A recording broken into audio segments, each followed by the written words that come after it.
আসসালামু আলাইকুম। সবাই কেমন আছেন? আশা করি সবাই ভালো আছেন। সরাসরি কাজে চলে আসছি। তো আজকে যে ফোনটি রিপেয়ার করছি এটি হচ্ছে POCO F2 Pro।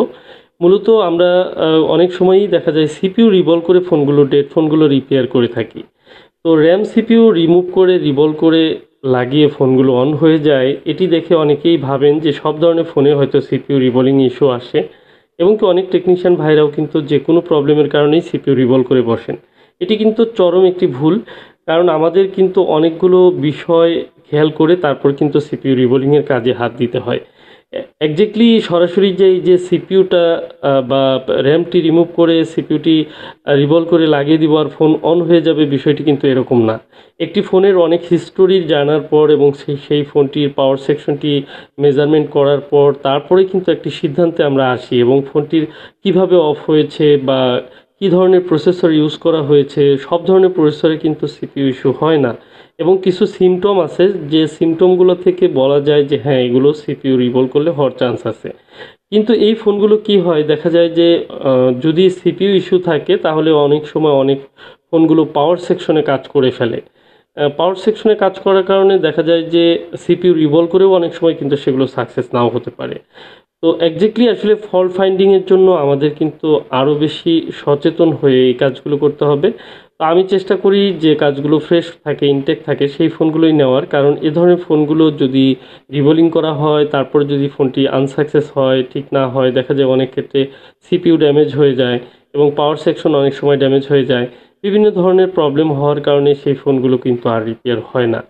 তো অবশ্যই আপনারা যারা এই ফোনগুলো রিপেয়ার করবেন সেক্ষেত্রে ফোনটি নরমাল আছে কিনা এবং ফোনটির যে পাওয়ার সেকশন সেটি ওকে আছে কিনা এবং কি চার্জিংয়ের যে অ্যাম্পিয়ার কতটুকু নিচ্ছে। যেমন এই ধরনের ডেড ফোনগুলোর ক্ষেত্রে দেখা যায় 0.1 আই চার্জারে লোডিং নিবে এবং কি অনেক ক্ষেত্রে পোর্ট করতে পারে, কোয়ালকম পোর্ট করতে পারে, অনেক ক্ষেত্রে পোর্ট করবে না। এবং এই ফোনগুলোর ক্ষেত্রে ডিসি পাওয়ার সাপ্লাই রিডিং মনে হবে যে অন হচ্ছে বা অন হবে এরকম একটি রিডিং থাকতে পারে। অনেক ক্ষেত্রে ৩, ৪, ৫ এরকম রিডিং আসতে পারে।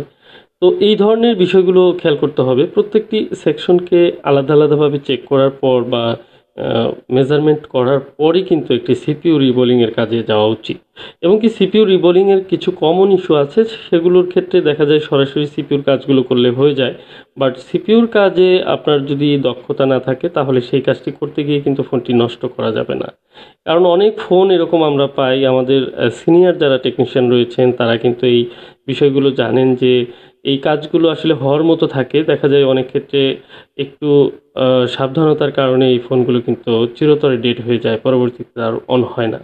তো যাই হোক আজকের এই ফোনটি রিবোলিং করে নিলাম। খুব সুন্দরভাবে রিবোলিংটি সাকসেস হয়েছে। আশা করি যে ফোনটি অন হয়ে যাবে।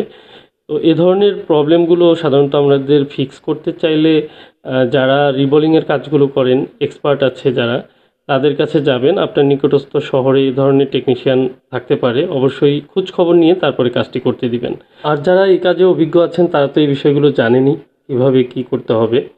তো দেখি আমার এই ফোনটি ব্যাটারিটি লো আছে। এখন সিপিইউ রিবোলিং করার পর আমার ফোনের যে চার্জিংয়ের লোডিং সেটি নিচ্ছে এবং ব্যাটারি লো আছে। আমি একটু অন করে চেষ্টা করব ফোনটি সম্পূর্ণ অন করার। তো আলহামদুলিল্লাহ আমার ফোনটি যেহেতু এই পর্যন্ত এসেছে আশা করি সম্পূর্ণ অন হয়ে যাবে। এ ধরনের প্রবলেমগুলো আমরা সবসময় ফিক্স করে থাকি। যেহেতু আমার চ্যানেলে প্রচুর ভিডিও রয়েছে আপনারা চাইলে দেখে আসতে পারেন। ভিডিওটি আজকের মতো এ পর্যন্তই। আসসালামু আলাইকুম ওয়া রাহমাতুল্লাহ।